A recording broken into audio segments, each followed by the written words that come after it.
चौधरी है और मैं मेडिकल में जॉब करता हूं पिछले 32 साल से और पार्ट टाइम इस खूबसूरत से प्यारे से बिजनेस को बिल्ड कर रहा हूं। आज हम बात करेंगे कुछ अपनी सेहत को लेकर।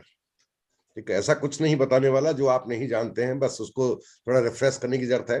मोस्टली हम डिस्ट्रीब्यूटर्स हैं, अच्छी तरह से जानते हैं, तो हम हेल्थ के बारे में थोड़ा बात करेंगे और कुछ ऐसे सच हैं जिनके बारे में हमें फैक्ट्स हैं जिनको बिल्कुल क्लियर करने की जरूरत है। ये एक है जिसे लोग सदियों से जानते हैं, लेकिन क्या सच है वह नहीं जानते। जो लोग हमारे साथ जुड़े हुए हैं उनमें से काफी लोग क्लियर कर चुके हैं, काफी लोगों को अभी थोड़े कन्फ्यूजन है। तो हम बात करेंगे मेडिकल के बारे में और साथ में सप्लीमेंट्स के बारे में कि मेडिकल की तरफ लोग क्यों मूव कर रहे हैं जबकि सप्लीमेंट की तरफ क्यों मूव कर रहे हैं और क्यों मूव करना चाहिए। अगर हम पिछले 2 साल की कहानी को देखें, पिछले 2 साल के दौरान जो सबसे बड़ा सच निकल के आया वो सच ये था कि हमारे शरीर को स्वस्थ रहने के लिए दवा की नहीं बल्कि पोषण की आवश्यकता है। ये पिछले 2 साल में बिल्कुल क्लियर हो चुका, आप सबने देखा होगा। इसलिए जो कोरोना की लड़ाई चली थी कोविड के दौरान, इस लड़ाई में ये पता चल गया कि जो हॉस्पिटल गए थे किसी कारण से, लकीली या बैड लकीली, जो हॉस्पिटलाइज हुए थे या क्वारंटाइन सेंटर गए थे, उन्हें अच्छे खासे तरह से पता चल गया कि शरीर को स्वस्थ करने के लिए और शरीर को स्वस्थ रखने के लिए हमें मल्टीविटामिन, विटामिन्स, जिंक, प्रोटीन्स, इनकी ज्यादा आवश्यकता है और यही दिए जा रहे थे। आपने नोटिस किया होगा, हमें कोई दवा नहीं दी जा रही थी, हमें सप्लीमेंट दिए जा रहे थे और साथ में तरह तरह की कुछ हर्ब्स भी दी जा रही थी, जिनमें आप नोटिस किया होगा काढ़ा दिया जा रहा था लोगों को हेल्दी करने के लिए, लोग रिकवरी कर सके अच्छे से, उनको हल्दी का दूध दिया जा रहा था, उनको साथ में अश्वगंधा दिया जा रहा था। तो ये सारी चीजें दी जा रही थी। हमारी जीत इस बात में है कि समाज का वह हिस्सा जो इस बात पर पर्दा डाले हुए था कि या ये कहीं वो मजबूर था पर्दा डालने के लिए हमें स्वस्थ रहने के लिए दवाइयों की जरूरत है, जबकि ये सच्चाई बहुत तेजी से उभर कर सामने आ गई कि हमें स्वस्थ रहने के लिए और स्वास्थ्य को रिगेन करने के लिए हमें दवाइयों से ज्यादा पोषण की आवश्यकता है। ये तो बड़े आसानी से क्लियर कट बिल्कुल प्रूव हो चुका था। ये कहिए जो डॉक्टर्स का एक एसोसिएशन है, जो डॉक्टर समुदाय है, जो मेडिसिन का सहारा लेते थे, वह भी आज पोषण के बारे में बात कर रहे हैं। आपने नोटिस किया होगा, इवन आप पिछले कुछ 10 सालों में एडवर्टाइजमेंट को देखते हैं, अगर आप टीवी का शौक रखते हैं और वहां एडवर्टाइजमेंट देखते होंगे, तो एडवर्टाइजमेंट में रोजमर्रा की जो चीजें आती हैं, चाहे वो साबुन का प्रचार आ रहा हो या आपके खाने के तेल का प्रचार आ रहा हो, कोई भी एडवर्टाइजमेंट आ रहा है उस पर विटामिन की बात की जा रही है। साबुन में विटामिन ई बताया जाता है, आपके कॉस्मेटिक में विटामिन सी बताया जाता है, आपके ऑयल के अंदर ओमेगा 3 के बारे में बात होती है कि ओमेगा से भरपूर है।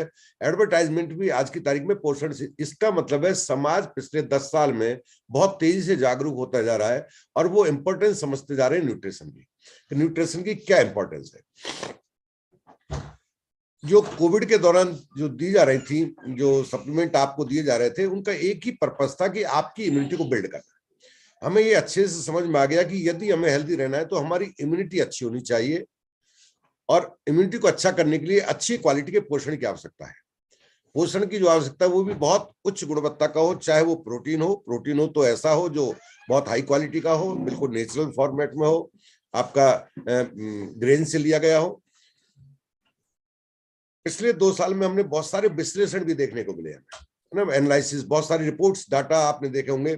आपने देखा होगा कि उसमें जो बीमार हो रहे थे उसमें जो एनालिसिस किया गया था, उम्र को लेकर एनालिसिस किया गया था, उसमें ज्यादा उम्र के लोग भी थे, कम उम्र के लोग भी थे, जो पहले से ओबेसिटी के शिकार थे उनका, उन पर स्टडी किया गया, जो किसी बीमारी से ग्रसित थे, चाहे वो डायबिटीज था उनको, चाहे बीपी था, उस पर स्टडी किया गया।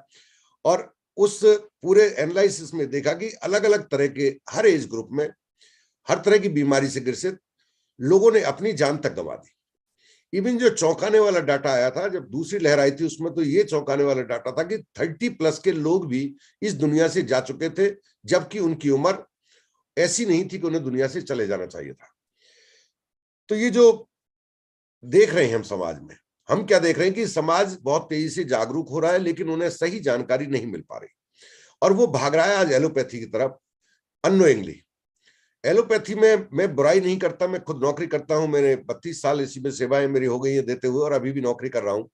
लेकिन कड़वा सच जो है वो ये है कि अगर आप गए किसी ऐसी बीमारी के लिए, मान लेते हैं किसी को ब्लड प्रेशर हो गया या डायबिटीज हो गई या उसको इसके साथ साथ कैंसर हो गया या अस्थमा हो गया, तो वहां पर उसको ट्रीटमेंट दिया जाता है मेडिसिन के रूप में। उसको एक खास तरह की दवा चुनी जाती है कि ये दवा इसको दी जाएगी। मेरा आपसे एक सिंपल सा सवाल है, यदि उस दवा से उसको ठीक होना है तो दवा का मतलब है उसका कोई तो ड्यूरेशन होगा, 6 महीने, 1 साल, 2 साल, 5 साल। कभी तो उस दवा को बंद हो जाना चाहिए था, क्योंकि रिकवरी हो गई, मरीज ठीक हो गए, आप दवा को बंद कर देते हैं। लेकिन ऐसा होता नहीं है। उसको दवा कब तक खानी होती है? जब तक वह जीवित रहना चाहता है। और जब वो जीवित रहना दवाइयां बंद कर देता है, या ये कहिए कि उसको जब उसकी आयु पूरी हो जाती है तो उन दवाइयों को डॉक्टर कहता है अब दवाइयों की फिर तो जरूरत रह ही नहीं जाती, ऑटोमेटिकली नहीं रह जाती। इस चक्र में जो एक बार फंस गया, जो भी इस एलोपैथी के चक्र में फंस गया, वो इस चक्र से निकल नहीं सकता, और निकलते देखा भी नहीं होगा आपने। क्योंकि रीजन क्या है कि वो दवाइयों का ले रहे थे उन बीमारियों के लिए जिन बीमारियों के लिए दवाइयों की जरूरत ही नहीं थी। वो बीमारी पैदा ही इसलिए हुई थी कि उन बीमारियों को पैदा होने में उसके दिन प्रतिदिन जो खाना खा रहा है वो, उसमें जो न्यूट्रिशन वैल्यू चाहिए, उन न्यूट्रिशन वैल्यू के जो गैप हो रहे थे उसकी वजह से बीमारी हो रही थी। देखिए छोटे छोटे गैप, छोटे छोटे स्मॉल गैप, चाहे वो विटामिन के हों, चाहे वो मिनरल के हों, चाहे वो प्रोटीन के हों, वो इमीडिएट अफेक्ट नहीं देते हैं। लेकिन लंबे समय तक यदि इनकी गैप को नहीं भरा जाए तो होता क्या है, आप स्थायी बीमारी के शिकार हो जाते हैं। कोई ऐसी बीमारी आपको घेर सकती है जिसका कभी सॉल्यूशन आपको नहीं मिलेगा। कई बार लोग उसका सॉल्यूशन ढूंढते हैं बाद में सप्लीमेंट के रूप में। हम सप्लीमेंट सेल करते हैं, सप्लीमेंट रिकमेंड करते हैं, सप्लीमेंट की बात करते हैं उन लोगों के लिए जो स्वस्थ बने रहना चाहते हैं, ना कि उन लोगों के लिए जो ठीक होना चाहते हैं। जो बीमार हो चुके हैं वो उनकी गलती थी, उनकी लापरवाही थी, उसके लिए आपको फिर अपने अलग तरीके ढूंढने होते हैं। लेकिन हमने देखा ये है कि जिन लोगों को ज्यादा समय गैप नहीं हुआ था, ड्यूरेशन कम था उनका, और उन्होंने टाइम से बीमार पड़ने के बाद भी यदि सप्लीमेंट का कंजप्शन स्टार्ट किया तो वो रिकवरी कर गए। तो इसके मैजिकल रिजल्ट भी हमें लोगों को देखने मिले।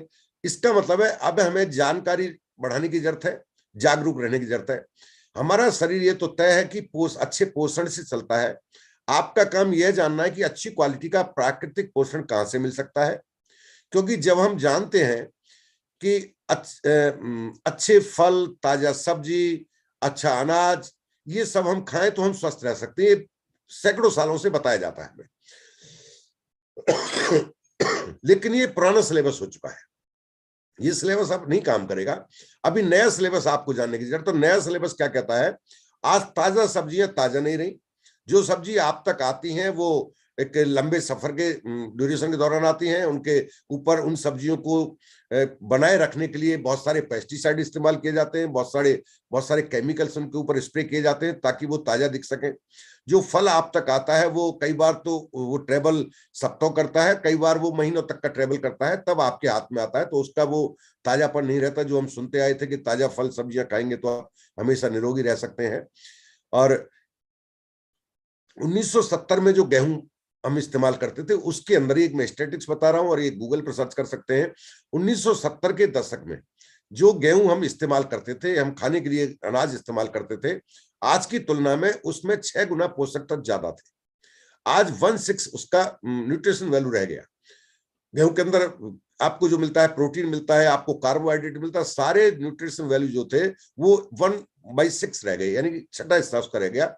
आप ढेर सारा खाकर पेट तो भर सकते हैं, लेकिन आप इस शरीर के पोषक आवश्यकताओं को पूर्ति नहीं कर सकते। ये एक सच्चाई है आज की तारीख में। इसलिए आपको सप्लीमेंटेशन की सलाह दी जाती है कि आप अपने आप को सप्लीमेंट की तरफ थोड़ा रुझान बढ़ाएं, थोड़ा उसको समझें, उसकी तरफ जाएं।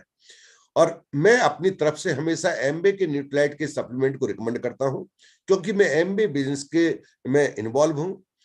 इन्वॉल्वमेंट के साथ साथ मैंने एमबे बिजनेस के दौरान न्यूट्रालाइट जो हमारा मेन ब्रांड है, खासतौर से सप्लीमेंट के लिए, उसको बहुत गहराई से स्टडी किया है। और मैं रिकमेंड करूंगा आप भी उसकी गहराई में जाइए। आप ये जानकर हैरान हो जाएंगे कि अगर आपको सप्लीमेंट की रिक्वायरमेंट महसूस होती है तो दुनिया में न्यूट्रालाइट से बेहतर सप्लीमेंट कोई बना ही नहीं सकता। क्योंकि न्यूट्रालाइट कॉर्पोरेशन एकमात्र ऐसा कॉर्पोरेशन है जो सप्लीमेंट बनाने के दौरान सीड से लेकर फिनिश प्रोडक्ट तक सारा होल्ड, सारा कंट्रोल अपने हाथ में रखता है, और बिल्कुल नेचुरल प्रोसेस से, ऑर्गेनिक मेथड से, बिना किसी केमिकल का इस्तेमाल किए हुए उन फसलों को उगाता है जिनसे उन सप्लीमेंट्स को तैयार किया जाता है। आपको क्या सप्लीमेंट लेना है वो मैं आगे बात करूंगा, लेकिन 3 बेसिक सप्लीमेंट आपको हमेशा अपने बास्केट में डाल देने चाहिए, यानी कि अपनी रोजमर्रा की जिंदगी में परिवार का हिस्सा बना लेना चाहिए। उनमें पहला प्रोडक्ट है न्यूट्राइट डेली मल्टीविटामिन। मैं आपको यकीन दिला सकता हूं कि इस धरती पर न्यूट्राइट से बेहतर मल्टीविटामिन टैबलेट कोई भी आपको नहीं दे सकता। इसके अंदर कंप्लीट जितने एक इंसान को विटामिन की जरूरत है वो सारे विटामिन मिलते हैं, तेरे के तेरे विटामिन आपको मिल जाते हैं। जितने मिनरल की जरूरत है, 11 मिनरल की जरूरत है आपको, 11 मिनरल मिल जाते हैं। कुछ ऐसे मिनरल की जरूरत है जिनको सप्लीमेंट करने की जरूरत नहीं है, जैसे कि आपको सोडियम को सप्लीमेंट करने की जरूरत नहीं है, नमक को, तो वो उनको इसमें नहीं डाला गया है। जो यूजफुल है आपके लिए वो सारे के सारे एक ही टैबलेट में आपको मिल जाते हैं। साथ में आपको स्वस्थ रहने के लिए चाहिए दूसरा सप्लीमेंट आपको करने की जरूरत है आज की तारीख में, दैट इज प्रोटीन पाउडर। और प्रोटीन पाउडर भी आपको जो चाहिए वो 100% प्लांट एक्सट्रैक्ट का चाहिए। पिछला सेशन जो हमने लिया था उसमें डिटेल में डिस्कस किया था कि प्लांट प्रोटीन ही क्यों बेटर है देन अलग सोर्स भी प्रोटीन के मौजूद है उसके बावजूद भी। इसलिए आपको जो सप्लीमेंट अगर आप करना चाह रहे हैं तो आपको ऑल प्लांट प्रोटीन जो न्यूक्लियाइड का है उससे सप्लीमेंट करें, या आप कोई भी प्लांट का जो सोर्स आप रखना चाहते हैं वो आपका सोर्स 100% प्लांट बेस्ड होना चाहिए। ठीक। तीसरा आपको ओमेगा 3 फैटी एसिड, इसका आपको सप्लीमेंट करने की, ये सप्लीमेंटेशन हर हेल्दी इंसान को करने की जरूरत है। हर वो इंसान जो अपने आप को स्वस्थ रखना चाहता है, लाइफ स्टाइल से रिलेटेड डिजीज से बचाए रखना चाहता है, उसको दैनिक अपने रोजमर्रा की जिंदगी का इन्हें हिस्सा बना लेना चाहिए। और साथ में कुछ हर्ब्स की जरूरत पड़ सकती है आपको अपने आप को हेल्दी बनाए रखने के लिए। जैसे कि आप किसी ऐसी डिजीज से ग्रसित हो जाते हैं या आपको संभावना होती है कि बार बार मौसम बदलने पर आप बीमार पड़ सकते हैं, तो आपको वसाखा का इस्तेमाल करना चाहिए, आपको तुलसी का सेवन करना चाहिए, आपको विटामिन सी का इस्तेमाल करना चाहिए। आप मान लेते हैं कोई किसी को डायबिटिक से रिलेटेड चैलेंज है या हेरिडिटी हिस्ट्री उसकी बता रही है या वो लगता है कि मैं डायबिटिक हो सकता हूं, तो उसको मधुनाशनी का इस्तेमाल करना चाहिए। आपको जो हम बात करते हैं हर्ब्स की, वो न्यूट्राइट का ही क्यों इस्तेमाल करना चाहिए, उसके लिए सिंपल इतना समझ लेना है कि न्यूट्राइट के थ्रू जो हर्ब्स आपको मिलते हैं वो डीएनए फिंगरप्रिंट के द्वारा मिलते हैं। डीएनए फिंगरप्रिंट क्या है, यदि टाइम रहेगा तो मैं डायबिटीज पर बहुत डिटेल में बात करूंगा, उस पर हम डिटेल में बात करेंगे कि ये फिंगरप्रिंट का मतलब क्या है, क्यों हम इसको बड़े प्राउडली बोलते हैं कि we are only company in India, हम भारत में एकमात्र अकेली कंपनी है जो डीएनए फिंगरप्रिंट के द्वारा प्रोडक्ट को तैयार करते हैं। अभी कुछ खास प्रोडक्ट के बारे में बात करने वाला हूं मैं, जिनमें पहला प्रोडक्ट है कोएंजाइम Q10। कोएंजाइम Q10 एक ऐसा सप्लीमेंट है जिसके बारे में बहुत कम लोग जानते हैं। उसका रीजन है, बहुत सिंपल सा रीजन है। जब सप्लीमेंट की बात आती है या हमारे पोषक तत्वों की बात आती है तो हमें ये पढ़ाया जाता है, सिखाया जाता है, स्कूल एजुकेशन में भी सिखाया जाता है, आम जिंदगी में भी बताया जाता है। दो तरह के सप्लीमेंट होते हैं, पहला मैक्रो और दूसरा माइक्रो, या ये कहिए दो तरह के खाने होते हैं हमारे, खाना जिन्हें हम जो भोजन में लेते हैं वो दो क्वालिटी होती है, मैक्रो एंड माइक्रो। मैक्रो में आते हैं वह साथ जो ज्यादा मात्रा में हमें लेने की जरूरत होती है, दैट इज मैक्रो, जिसमें प्रोटीन आता है आपका, कार्बोहाइड्रेट आता है आपका, फैट आता है आपका, और फाइबर भी इसमें ऐड हो गया अभी। दूसरा हिस्सा होता है जो कम मात्रा में आपको चाहिए, जिन्हें हम माइक्रो कहते हैं। माइक्रो में आपका विटामिन आता है, आपका मिनरल आता है, ये माइक्रो में आते हैं। अभी इसके अंदर फाइटोन्यूट्रिएंट्स भी ऐड हो चुका है। चूंकि कोएंजाइम Q10 ना माइक्रो का हिस्सा है ना मैक्रो का हिस्सा है, इसलिए इसकी जानकारी लोगों तक नहीं है। लेकिन कोएंजाइम Q10 एक इतना इंपॉर्टेंट आप कहिए तत्व है आपके शरीर के लिए, जिसके बिना आप जीने की कल्पना भी नहीं कर सकते। आपको मैं कुछ चौंकाने वाले तथ्य बता देता हूं। आप जानते हैं दुनिया में सबसे ज्यादा कोएंजाइम Q10 का कंजप्शन कहां किया जाता है, और उस देश का नाम है जापान। दुनिया में सबसे ज्यादा कोएंजाइम Q10 का प्रोडक्शन किया जाता है, वो किया जाता है जापान के अंदर। और जापान के अंदर लोग अपनी 100 साल से ज्यादा की उम्र को बिना किसी बीमारी के आसानी से कंप्लीट कर लेते हैं। एक साइंटिस्ट हुए थे जिनका नाम था पीटर माइकल। पीटर माइकल को नोबेल प्राइज दिया गया था इस बात के लिए कि कोएंजाइम Q10 का हमारी जो सेल्स है उसमें एनर्जी प्रोडक्शन में क्या रोल है। तो हमारा चूंकि पूरा शरीर बना ही सेल से है, सेल से मिलकर टिश्यू बनते हैं, टिश्यू से मिलकर ऑर्गन बनते हैं, ऑर्गन से मिलकर आपका सिस्टम बनता है, सिस्टम से मिलकर बॉडी बनती है। तो हमारा जो मेन वो है बॉडी का हिस्सा, दैट इज सेल। तो इस सेल के अंदर ये कोएंजाइम Q10 किस तरह से एनर्जी प्रोड्यूस करता है, इसकी खोज की थी पीटर माइकल ने, और ये खोज क्रांतिकारी खोज थी, इतनी बड़ी खोज थी कि इस खोज के लिए उनको दिया गया था नोबेल प्राइज। अब ये कोएंजाइम Q10 है क्या? ये कोएंजाइम Q10 हमारी हर कोशिका की जरूरत है, हर कोशिका में पाया जाता है ब्लड सेल को छोड़कर। ये केवल ब्लड सेल में नहीं पाया जाता, ब्लड सेल के अलावा बॉडी के हर सेल के अंदर ये पाया जाता है, और इसे हमारी बॉडी स्वयं बनाती है। इसको हमारी बॉडी प्रोडक्शन खुद करती है, इसको हमें सप्लीमेंट करने की जरूरत नहीं होती यंग एज में खासतौर से। और ये काम क्या करती है, जो हमारे कोश का है, सेल है, उसका पावर हाउस होता है, आपने छठी क्लास में पढ़ा होगा, उसका नाम है माइटोकॉन्ड्रिया।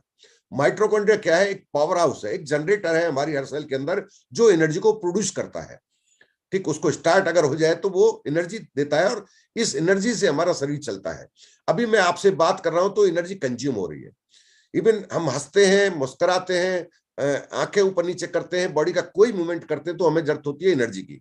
और उस एनर्जी की रिक्वायरमेंट पूरी कहां से होती है? वो एनर्जी का जो रिक्वायरमेंट है उसको पूरा करता है सेल का वो हिस्सा जिसे माइटोकॉन्ड्रिया कहा जाता है। माइटोकॉन्ड्रिया के अंदर मेटाबॉलिज्म होता है, एनर्जी का मेटाबॉलिज्म होता है, और ये मेटाबॉलिज्म को नियंत्रित जो करता है वो करता है कोएंजाइम Q10।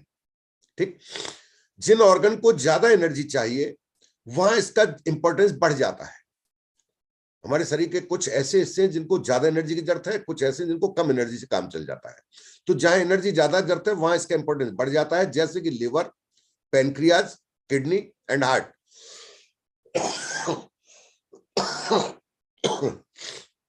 सॉरी। और हर सेल में एक भट्टी लगी होती है एनर्जी प्रोड्यूस करने के लिए। हर सेल के अंदर मिनिमम एक भट्टी होती है, जिसे आप लोग माइटोकॉन्ड्रिया के नाम से जानते हैं। लेकिन लिवर एक ऐसा सेल है हमारी बॉडी के अंदर, एक ऐसा पार्ट है जिस अकेले लिवर के अंदर 2200 भट्टियां लगी होती हैं, यानी कि उसके अंदर 2200 माइटोकॉन्ड्रिया होते हैं, क्योंकि उसको बहुत ज्यादा एनर्जी प्रोड्यूस करने की जरूरत होती है। और जिस ऑर्गन को ज्यादा एनर्जी प्रोड्यूस करनी है उसमें ज्यादा माइटोकॉन्ड्रिया की जरूरत पड़ेगी। तो कुदरत ने हमारे लिवर को ऐसा बनाया है जिसके अंदर 2200 इस तरह की भट्टियां लगाई हुई हैं जो एनर्जी को प्रोड्यूस करती रहती है। इसके बाद जो दूसरे नंबर पर आता है वो है हमारा हार्ट, क्योंकि हमारे हार्ट को भी सबसे ज्यादा एनर्जी की जरूरत होती है, और इतनी जरूरत होती है कि जब हम सोते हैं तो हमारे बॉडी का हर ऑर्गन मोस्टली अपने आप को दोबारा से रिचार्ज करता है, यानी कि वो आराम की स्थिति में आ जाता है। अगर आराम नहीं करता तो दो ऑर्गन आपके नहीं करते, एक तो आपके लंग्स आराम नहीं करते, दूसरा आपका हार्ट आराम नहीं करता। ये 24/7 एक्शन में लगे होते हैं, इनका काम है 24 घंटे। और हार्ट मसल्स जो होती हैं, जो लगातार धड़कती हैं, उनका मेजर हार्ट मसल्स का मेजर जो फूड है वो कोएंजाइम Q10 ही है। हार्ट जो मसल्स हैं उनका मुख्य खाना कोएंजाइम Q10 है। यदि आप थक जाते हैं, खासतौर से आपने नोटिस किया होगा जब आप एक्सरसाइज करते हो और आप थक जाते हैं, तो उस थकान के दौरान इससे एलर्जी हो रही है, थकान के दौरान आपको जो दर्द पड़ती है वो कोएंजाइम Q10 की सबसे ज्यादा दर्द होती है।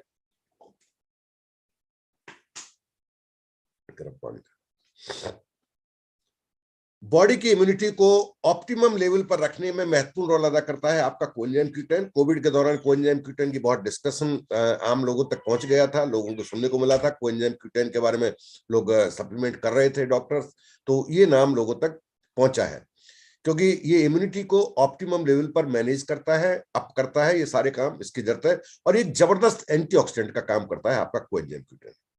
अब ये बॉडी में कम कब होता है, सवाल उठता है, ठीक है ये तो समझ में आ गया, लेकिन हमारी बॉडी में कम कब हो जाता है? जब आप ये कह रहे हैं कि बॉडी खुद निर्माण करती है तो फिर इसकी जरूरत क्यों पड़ गई?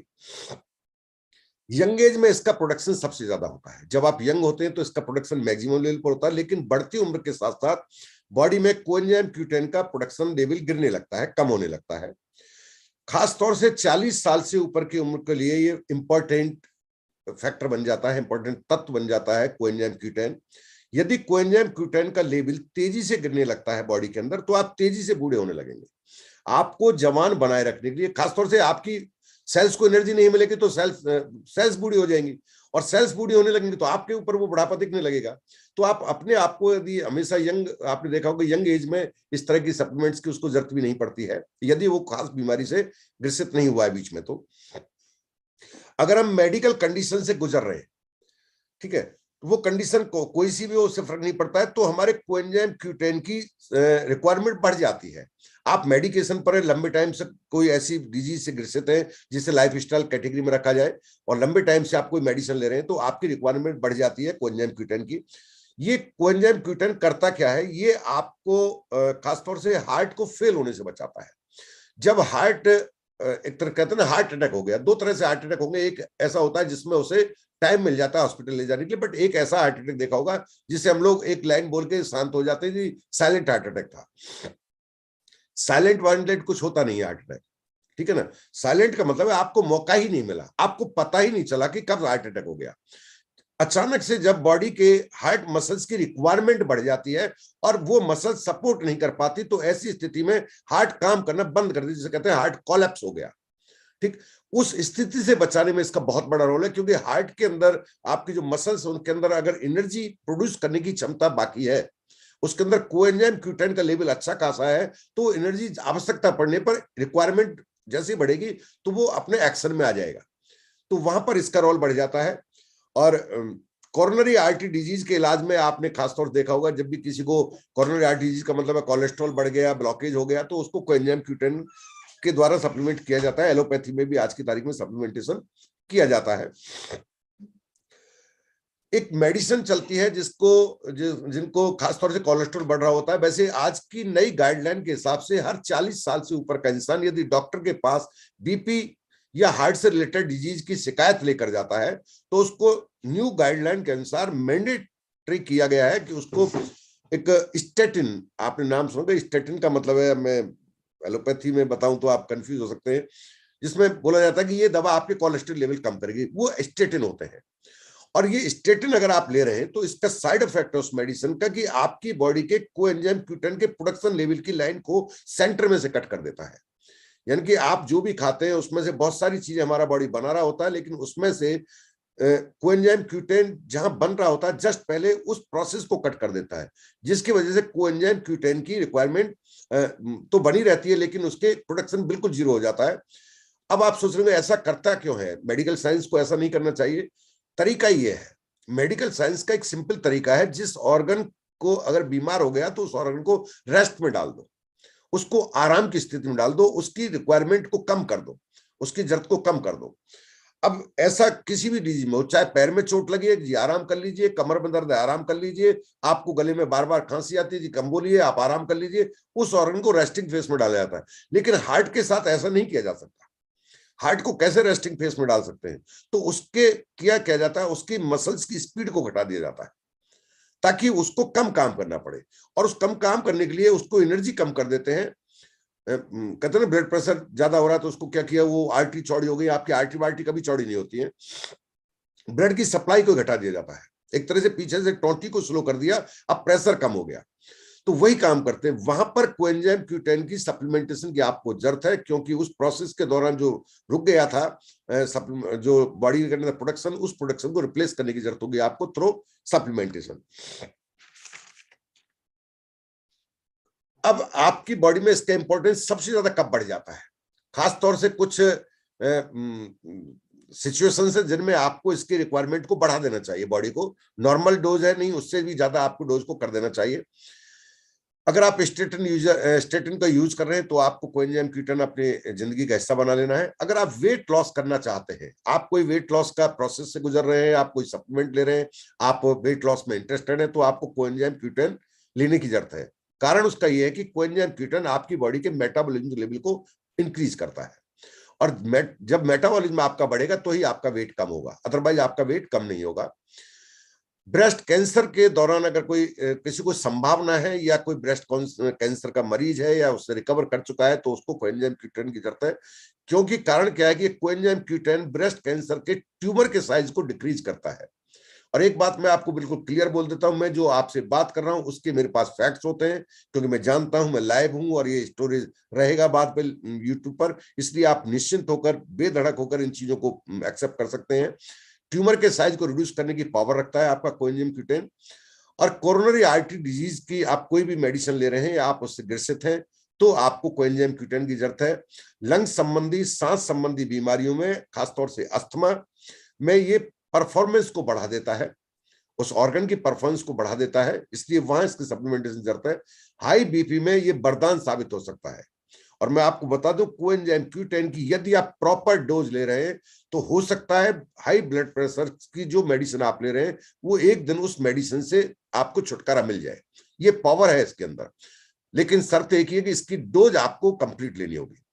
एक दो तरह की डोज होती है, एक होती है आपकी प्रोफाइलेक्टिक डोज जो बीमारियों से बचाती है, एक होती है थेरेप्यूटिक डोज जो कि आपको इलाज में भी सहायक होती है, यानी कि जो आपको बीमारी से ठीक भी कर सकती है।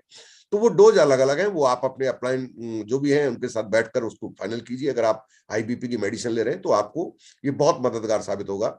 जिनकी इरेगुलर हार्ट बीट होती है, हार्ट बीट एक तो होता है जिसकी हार्ट बीट ज्यादा होती है, टैकीकार्डिया, मैं उसकी बात नहीं कर रहा, मैं बात कर रहा हूं जिनकी हार्ट बीट इरेगुलर होती है, कभी है ना, रिदम टूट जाता है, कभी ज्यादा कम, ये गंभीर बीमारी है। उसमें बहुत अच्छा रोल अदा करता है आपका कोएंजाइम Q10। अगर आपको कोई भी ऐसी डिजीज है जिसमें आपको एंटीऑक्सीडेंट की जरूरत है, ठीक है ना, खास तौर से अल्कोहल की बैड इफेक्ट्स हैं बॉडी के अंदर, तो वहां एंटीऑक्सीडेंट की जरूरत है, वहां पर आपको ये जबरदस्त अपना रोल अदा करता है एज ए एंटीऑक्सीडेंट आपका कोएंजाइम Q10। और अगर किसी को गम डिजीज है, कोई भी मसूड़े संबंधी बीमारी है, तो इसका बहुत बड़ा रोल है आपके कोएंजाइम Q10 का। तो कोएंजाइम Q10 की अच्छी बात यह है कि ये बहुत कॉस्टली नहीं है, बहुत रीजनेबल प्राइस पर आपको मिल जाता है, तो आप इसको सप्लीमेंट करें, ठीक है ना। नॉर्मल में प्रोफाइलेक्टिक डोज के बारे में बात करूंगा, क्योंकि थेरेपेटिक डोज एक पर्सनल केस होता है, इसलिए प्रोफाइलेक्टिक डोज के हिसाब से मैं आपको रिकमेंड करूंगा मिनिमम 1 टैबलेट सुबह और 1 टैबलेट शाम आपको अपनी उसका हिस्सा बना लेना चाहिए। यदि आप 30+ हो चुके हैं, तो बिलो 30 है तो शायद आपको अभी सप्लीमेंटेशन की जरूरत नहीं है। यदि आप लंबे समय से मेडिकेशन पर नहीं है, या आपको हेरेडिटरी डिजीज नहीं है, आप थकान महसूस नहीं करते हैं, तो बिलो 30 ईयर आप इसे अभी स्किप कर सकते हैं। आप सिर्फ पीडीओ को लेकर अपने आप को हेल्दी रख सकते हैं। दूसरा एक खास प्रोडक्ट के बारे में बात करेंगे हम, वो प्रोडक्ट क्या, एक तरह से ऑर्गन के बारे में बात करेंगे, दैट इज लिवर। क्योंकि आपने देखा लिवर सबसे इंपॉर्टेंट है, पहले नंबर पर लिवर आता है, दूसरे नंबर पर हार्ट आता है। हमें लगता है ऐसा कि heart is first, note, heart is not first, liver is first, ठीक है। तो लिवर की केयर आपको सबसे ज्यादा करने की जरूरत है। थोड़ा लिवर के बारे में जानते हैं कि लिवर है क्या चीज। बुरी खबर क्या है आपके लिए, बुरी खबर है कि हमें रोजाना जहर दिया जा रहा है, हम रोजाना पॉइजन लेते हैं, इस बॉडी को रोजाना जहर देते हैं जानबूझकर, अनजाने में, अपने ही हाथों से। लेकिन अच्छी खबर क्या है इसके साथ साथ, फिर भी हम मरते नहीं है, हम फिर भी नहीं मर रहे, जबकि हमें रोज जहर लेने के बाद तो हमें नहीं होना चाहिए दुनिया में। ऐसा क्यों होता है? हम जो हर रोज टेस्ट लेते हैं, जो स्वाद लेते हैं, उससे हमारे शरीर में बमबारी होती है इस पॉइजन की। और टेस्ट में क्या आता है, टेस्ट के दौरान हम लेते हैं टॉक्सिन्स, पॉल्यूटेंट्स, हार्मोन्स, और जैसे कि कुछ एडिटिव्स कहते हैं, जिसमें खासतौर से फ्लेवर्स होते हैं, कलर्स होते हैं, प्रिजर्वेटिव्स होते हैं, जो जैसे चिप्स और आप ये सब चीजें खाते हैं, इनमें ये सारी चीजें, ये सब हो रहा है और हमें पता तक नहीं चलता, क्योंकि हमारे पास एक बॉडी का गार्ड है जो हमें इस जहर के प्रभाव से बचाए रखता है। वो गार्ड का काम करता है, उस गार्ड का नाम है लिवर, ठीक। जब इन टॉक्सिन्स की वर्षा लगातार हमारे लिवर पर होती है, तो हमारा लिवर अपने खतरे का संकेत देता है, ये आपको कोई ना कोई साइन देगा, सिम्टम छोड़ेगा कोई ना कोई, कि आप एक खतरे के निशान पर चल रहे हैं, आपको अब सतर्क हो जाने की जरूरत है। लेकिन हमारी जीवन शैली, खान पान, मजबूरियां कुछ ऐसी है कि हम उनसे दूर नहीं हो सकते। हम बिना सब्जी के खाना खा नहीं सकते, और पेस्टिसाइड साथ में जाएगा तो जानबूझकर भी हम, एक तरह से मानिए जागरूक होने के बावजूद भी, हमारे पास ज्यादा समाधान बचते नहीं है, ठीक। क्या सिम्टम देता है? पहला सिग्नल देता है आपको फोड़े फुंसी होने शुरू हो सकते हैं। ये लिवर में अगर अफेक्ट आ रहा है तो उसका एक सिम्टम है जो हमारी बॉडी को मिलता है। आपको खुजली का एहसास हो सकता है, कहीं ना कहीं आपको रेसेस बॉडी पर दिख सकते हैं, आपको एलर्जी का एहसास हो सकता है।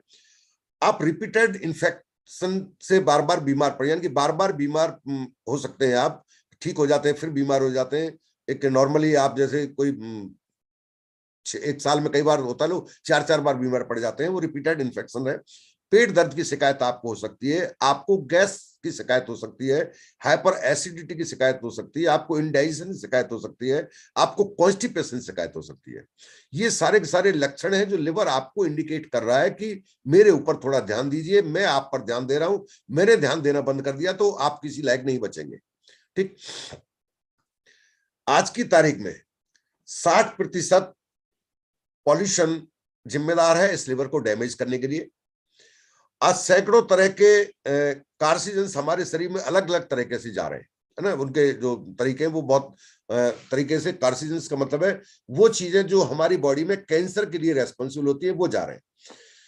इनको डिटॉक्सिफाई करने के लिए, बॉडी में जा तो रहा है, सांस के थ्रू भी जा रहा है, इनको डिटॉक्सिफाई का मतलब है इनको हमारे शरीर से निकालने का काम जो करता है वो लिवर की जिम्मेदारी होती है। और जब हमारा लिवर ये सब नहीं कर पाता तो हम कैंसर के शिकार हो जाते हैं। इसलिए कहते हैं कि उसको कैंसर हो गया, फलाने को नहीं हो, वो तो ये भी करता है, वो भी करता है, वो तो स्मोकिंग भी करता है, वो तो उसका लाइफ स्टाइल भी ऐसा है, बट उसको तो कैंसर नहीं हुआ। और एक ऐसा व्यक्ति जिसने कभी जिंदगी में सुपारी नहीं खाई उसको कैंसर हो गया। उसका रीजन ये नहीं है कि उसने क्या खाया क्या नहीं खाया, वो एक अलग मैटर है। मैटर ये है कि उसका लिवर इतना हेल्दी था जो उसको डिटॉक्सिफाई करने की ताकत रखता था, लेकिन जो कुछ नहीं खाता था उसका लिवर इतना कमजोर था कि वो डिटॉक्सिफाई नहीं कर सकता था। और जब वो डिटॉक्सिफिकेशन नहीं कर पाता तो ये कैंसर हमारे ऊपर, हमारी सेल्स हैं जो कैंसर के सेल में कन्वर्ट होने लगती हैं। बुरी खबर ये कि आपने अपने लिवर का ख्याल नहीं रखा तो ये आपका ख्याल नहीं रखेगा। ये एक बहुत कड़वी और बुरी खबर है। लेकिन अच्छी खबर साथ में ये कि आप अपने लिवर का पूरा ख्याल रख सकते हैं, यानी कि आपको पूरा राइट है इस बात का कि आप अपने लिवर को अच्छे से संभाल सकते हैं। आप इसे रिन्यू कर सकते हैं, आप इसे रिजनरेट कर सकते हैं। परमात्मा ने एकमात्र यही ऐसा ऑर्गन दिया है जो डैमेज होने के बाद भी अपने आप को रिकवर कर सकता है। यदि उसको उस टाइम सही से सप्लीमेंट कर दिया जाए तो ये खुद को रिजनरेट कर सकता है, दोबारा पैदा कर, जैसे एक छिपकली की पूंछ होती है ना, कटने के बाद अपने आप को दोबारा रिजनरेट कर सकती है। सेम लिवर भी ऐसा कर सकता है, अपने आप को रिजनरेट कर सकता है। हमारे लिवर का जो 99% जो टॉक्सिन्स जाते हैं उनको 99% तक अलग कर देता है। यानी कि जितना भी टॉक्सिन जा रहा है किसी भी तरीके से, चाहे वो पॉल्यूशन जा रहा है, चाहे वो आपके पेस्टिसाइड से जा रहा है, 99% को अलग कर देता है और डिटॉक्सिफाई कर देता है लिवर को। यदि लिवर ऐसा नहीं कर पा रहा है तो टॉक्सिन्स हमारे ब्लड स्ट्रीम में चले जाएंगे। यदि लिवर ये नहीं कर पाया तो होगा क्या, ये टॉक्सिन कहाँ जाएंगे, हमारे ब्लड स्ट्रीम में चले जाएंगे। टॉक्सिन्स के जो मेन सोर्स है वो क्या है, हमारा डेली फूड, जिनमें पेस्टिसाइड है, इंसेक्टिसाइड है, आपके प्रिजर्वेटिव्स है, आपके एडिटिव्स है। दूसरा एयर पॉल्यूशन। एयर पॉल्यूशन में तो क्लियर है, एयर जो हम सांस ले रहे हैं उसके थ्रू जा रहा है। आपका व्हीकल का पॉल्यूशन इसमें सबसे ज्यादा रेस्पॉन्सिबल है। तीसरा है आपका cold drinks, junk food, alcohol, cigarettes, और आप कोई भी कोल्ड ड्रिंक पीते हैं, ये सब बहुत बड़ी मात्रा में टॉक्सिन्स हमारे लिवर को प्रोवाइड कराते हैं। मेडिसिन, जिनमें खास है एनाल्जेसिक, एंटीबायोटिक और एंटी इन्फ्लामेटरी, ये 3 तरह की मेडिकेशन आप ले रहे हैं तो आप अपनी बॉडी को टॉक्सिन जानबूझकर दे रहे हैं। इंडस्ट्रियल केमिकल भी बहुत बड़ी मात्रा में टॉक्सिन्स हमारी बॉडी को प्रोवाइड कराते हैं, जिनमें ड्राई क्लीन है, आपका पेंट है, प्लास्टिक है, पॉलिश है, और साथ में आपका बॉडी वेस्ट। हमारी बॉडी के अंदर जो मेटाबॉलिज्म प्रक्रिया पूरी होती है तो कुछ ऐसे तत्व भी हमारी बॉडी पैदा करती है जिन्हें बॉडी से बाहर निकालना है, वो अपने आप में खुद ही टॉक्सिन्स होते हैं। तो हार्मफुल जो टॉक्सिन्स हमारी बॉडी के, आप जानते हैं कि आपका ये लिवर है, ये आपके ब्लड को छानता है, सब कुछ ये ब्लड के थ्रू आपकी बॉडी में जा रहा है, सांस के थ्रू जा रहा है, ब्लड लाइन में जा रहा है, फिर लिवर में गया, लिवर में इसको फिल्टर कर देगा, लिवर नहीं कर पाया तो वापस स्ट्रीम लाइन में छोड़ देगा। और वो फिल्टर करने का जो प्रोसेस है वो कितनी मात्रा में करता होगा, 1 मिनट में आधा लीटर ब्लड को प्योरीफाई कर देता है।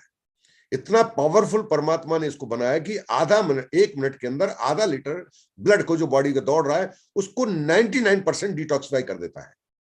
तो काम तो ये बड़ा कर रहा है अपने आप में। जैसे ही कोई टॉक्सिन हमारे लिवर में एंट्री करता है ये उसे रोकता है, आइडेंटिफाई करता है और उसे इनक्रप्ट करता है, कैप्चर कर लेता है। और ये सब काम ये 0.01 सेकंड के अंदर कर देता है। कोई भी टॉक्सिन गया, इसने उसको रिकग्नाइज किया, आइडेंटिफाई किया, उसको कैप्चर किया, उसको बाहर फेंक दिया बॉडी से या न्यूट्रलाइज कर दिया। ये सारा प्रोसीजर इतना टफ और बड़ा दिख रहा है आपको, इस सब को करता है 0.01 सेकंड, यानी कि 1 सेकंड के 10वें हिस्से में ये सारे काम निपटा देता है। इतने महत्वपूर्ण ऑर्गन की देखभाल करना क्या आपकी जिम्मेदारी में नहीं आता है? अपने आप से सवाल जरूर करना। मैं समझता हूं इसकी जिम्मेदारी हमें करनी चाहिए, इसकी देखभाल करनी चाहिए। यदि इसकी देखभाल नहीं की तो क्या होगा आपको, शुरुआती दिनों में क्या होगा वो भी क्लियर कर देता हूं। आपको दिख सकते हैं ये बीमारियां, hepatitis, jaundice, alcohol poisoning, liver cirrhosis, acne, psoriasis, gas and bloating, पेट फूल जाना, ठीक। बॉडी पेन, बॉडी में कहीं भी अगर आपको पेन दिखता है, बॉडी में बार बार आपको दर्द की शिकायत महसूस होती है, अब यहाँ से दुख रहा है वहां से दुख रहा है, तो एक साइन है ये आपके लिवर ठीक से फिल्टर नहीं कर पा रहा है, इसकी वजह से ऐसा महसूस कर रहे हैं। क्रॉनिक फैटिग, आप कितना भी कुछ भी खाएं, ये करें, हम तो ये भी लेते हैं, ड्राई फ्रूट भी लेते हैं, आपका सप्लीमेंट भी लेते हैं, प्रोटीन भी लेते हैं, डेली भी लेते हैं, पर साहब थकान नहीं दूर होती। आप सब कुछ लेते हैं लेकिन आप लिवर का ध्यान नहीं रख पा रहे हैं, इसलिए वो थकान जो लंबे टाइम तक आपको लगातार थकान बनी रहती है, क्रॉनिक फैटिग, वो भी बीमारी पैदा करता है। केमिकल टॉक्सिसिटी पैदा करता है। फैटी लिवर, अब ये फैटी लिवर एक स्टेटस सिंबल बन गया है। 100 लोगों को यदि आप सोनोग्राफी कराएंगे तो उसमें से लगभग 90-95 लोग यही कहेंगे fatty liver, fatty liver. Fatty liver है क्या? एक्चुअली फैट लिवर के अंदर डिपॉजिट होने लगता है, जिससे लिवर का साइज बढ़ने लगता है, या ये कहिए लिवर के ऊपर सूजन आ जाती है। और अगर लिवर के ऊपर सूजन आई या फैट डिपॉजिट हो गया तो लिवर अपना फंक्शन प्रॉपर नहीं कर पाएगा। और ये आज आम बात हो गई है फैटी लिवर, क्योंकि हम चीजें तो रोक नहीं सकते बॉडी के अंदर जाने से, लेकिन हम लिवर का केयर नहीं कर पा रहे हैं। स्किन डिसऑर्डर हो सकते हैं, आपको किसी को ये कहिए कि दांत जैसी शिकायत उसको होने लग सकती है, वो दिखने लगेगा उसको। और फ्रीक्वेंट इन्फेक्शन हो सकते हैं, बार बार उसको इन्फेक्शन हो सकता है। और हार्मोन इनबैलेंस, जो कि आज एक दूसरा स्टेटस सिंबल बन गया है, बड़े शान से लोग कहते हैं हार्ट इसको के साथ हार्मोन्स डिसबैलेंस हो गए। ठीक, आप कैसे चेक करेंगे कि आपका लिवर स्वस्थ है या नहीं? इसके लिए आप चेक कर सकते हैं, अगर आपने कॉपी पेन लिया हुआ तो मैं आपसे 13 सवाल करूंगा, जिनके आंसर आपको लिखते जाना है। आपको केवल उनके आंसर लिखते जाना है, बता दूंगा, आपको सॉल्यूशन दूंगा कि 13 में से कितने पर आप ये मान सकते हैं कि आपका लिवर डैमेज हो चुका है, डैमेज की तरफ जा रहा है, या एक परफेक्टली काम कर रहा है। पहला क्वेश्चन है, डू यू स्मोक? क्या आप धूम्रपान करते हैं या धूल भरे माहौल, धुआं वाले माहौल में रहते हैं? ये पहला क्वेश्चन है, यस और नो लिख लेना है। क्या आप पैसिव स्मोकर हैं? आप किसी ऐसे इंसान के संपर्क में रहते हैं जो आपके साथ रहते हुए धूम्रपान करता है, या आप ऐसे माहौल में रहते हैं जहां आप इंडायरेक्ट में, जैसे इंडस्ट्री के पास में, जहां आप पैसिव स्मोकर कहलाते हैं, जहां पॉल्यूशन ज्यादा मात्रा में होता हो, ऐसी जगह रहते हैं या काम करते हैं? ये तीसरा क्वेश्चन है। क्या आप कोई ऐसा काम करते हैं जहां पर नया फर्नीचर बनता हो, या पॉलिश का काम होता हो, या ड्राई क्लीन का काम होता हो? पांचवा क्वेश्चन है, क्या आप शराब का सेवन करते हैं? वो भी सप्ताह में 1 या 2 बार, है ना, रोजाना की बात नहीं है, सप्ताह में 1 या 2 बार करते हैं तो हाँ और ना लिख लीजिए। क्या आपने पिछले 12 महीने में कम से कम 2 बार किसी एलोपैथी मेडिसिन का इस्तेमाल किया है, कंजप्शन किया है? एटलीस्ट कम से कम 7 दिन, साल में 2 बार। ऐसा नहीं आपको सिर दर्द हुआ आपने एक टैबलेट ली, मैं उसकी बात नहीं कर रहा हूं। लगभग 7-7 दिन के 2 कोर्स आपने किसी कारण से इंग्लिश एलोपैथी किए हैं, मेडिसिन के किए हैं, तो आप यस लिखेंगे, नहीं तो आप नो लिख लेंगे। क्या आप वीक में 2 बार तला हुआ, भुना हुआ, किसी एक खोमचा, इस तरह की कंजप्शन करते हैं वीक में 2 टाइम? क्या आप लंबे समय से किसी स्किन प्रॉब्लम या साइनस की बीमारी से पीड़ित हैं? क्या आप थका हुआ महसूस करते हैं? आप हमेशा अपने आप को थका थका से महसूस करते हैं? क्या आपको डाइजेस्ट से रिलेटेड कोई प्रॉब्लम है? आपको कॉन्स्टिपेशन हो जाता है, आपको कोई भी ऐसा डाइजेशन रिलेटेड जिसे मानते हैं, आप गैस्ट्राइटिस शिकार हो जाते हैं, हाइपर एसिडिटी बनती है, तो हाँ और ना में लिख लेंगे। क्या आपकी सांस से दुर्गंध आती है, बैड स्मेल आती है अगर आपकी स्मेल से, तो आप उसमें हाँ और ना लिख लेंगे। क्या आपको अक्सर सिरदर्द बना रहता है, बार बार न चाहने के बावजूद भी आप शिकायत करते हैं कि मेरा सिरदर्द ठीक नहीं होता, तो आप हाँ और ना लिख लेंगे। क्या आपकी स्किन पर खुजली या रेसेज की प्रॉब्लम है? यदि है तो हाँ और ना आप लिख लेंगे। यदि इन 13 सवाल जो आपने लिखे हैं, इनके आंसर हाँ और ना आपके हैं, अगर इन 13 में से 4 के आंसर यस है, 4 या 4 से ज्यादा के यस है, तो अब समय आ गया है आपके पास, आपके लिवर पर ध्यान देने की जरूरत है आपको। अगर 4 से कम आपके यस हैं, तो शायद अभी आपको जरूरत नहीं है, अभी और चलने दीजिए, थोड़े दिन बाद फिर जरूरत महसूस हो जाएगी। और अगर आपके सारे सही और आप पहले से केयर करते हैं, तो आप हमेशा अपने लिवर को प्रोटेक्ट रख सकते हैं, हेल्दी बनाए रख सकते हैं। क्या करें इस लिवर को हेल्दी बनाए रखने के लिए? पहला, आपको यूज करना है सबसे ज्यादा मात्रा में फाइबर। ये फाइबर जो है ये मदद करता है टॉक्सिन्स को बाइंड करने के लिए, जो टॉक्सिन्स बॉडी में जाते हैं उनको बाइंड करता है अपने साथ। ये फाइबर का मेन रोल है इसके अंदर। तो आप फाइबर को अपने रोजमर्रा की जिंदगी का हिस्सा बनाइए। फाइबर सप्लीमेंट कर सकते हैं, या फाइबर आप रॉ फाइबर भी कंजप्शन कर सकते हैं रॉ फूड के द्वारा। बट रॉ फूड के द्वारा जब आप कंजप्शन करेंगे तो स्वाभाविक सी बात है आप साथ में कुछ हार्मफुल टॉक्सिन्स भी बॉडी को प्रोवाइड कराएंगे। इसलिए मैं पर्सनली रिकमेंड करूंगा कि आप फाइबर सप्लीमेंटेशन दें अपनी बॉडी को, लिवर को हेल्दी रखने के लिए। विटामिन सी का आप एंटीऑक्सीडेंट में एज एंटीऑक्सीडेंट बहुत अच्छा रोल अदा करता है, खासतौर से एंटीऑक्सीडेंट रोल अदा करता है आपके लिवर के लिए। तो विटामिन सी का कंजप्शन बढ़ाएं आप रोजमर्रा के खान पान में। और सारे के सारे आपको जो चाहिए वो चाहिए मल्टी विटामिन एंड मिनरल, इसलिए न्यूट्रीलाइट डेली को जरूर ऐड करें। हम ये मानते हैं, गलतफहमी शिकार है कि मिल्क थिसिल मतलब लिवर कंप्लीट हो गया। नहीं, मिल्क थिसिल अपना काम करेगा, उसको फिल्टर करेगा। जो उसके अंदर डिपॉजिट कर दिया है आपने उसको फिल्टर करेगा, दोबारा से फ्रेश करेगा, बट उस प्रोसेस को नहीं रोकेगा। बार बार रोज आप दे रहे हैं बॉडी को, तो आपको और भी चीजों को सप्लीमेंट करने की जरूरत होगी। ओमेगा 3 फैटी एसिड इसको प्रोवाइड कराएं, और कंप्लीट एमिनो एसिड, और दो चीज और है, मैग्नीशियम और जिंक।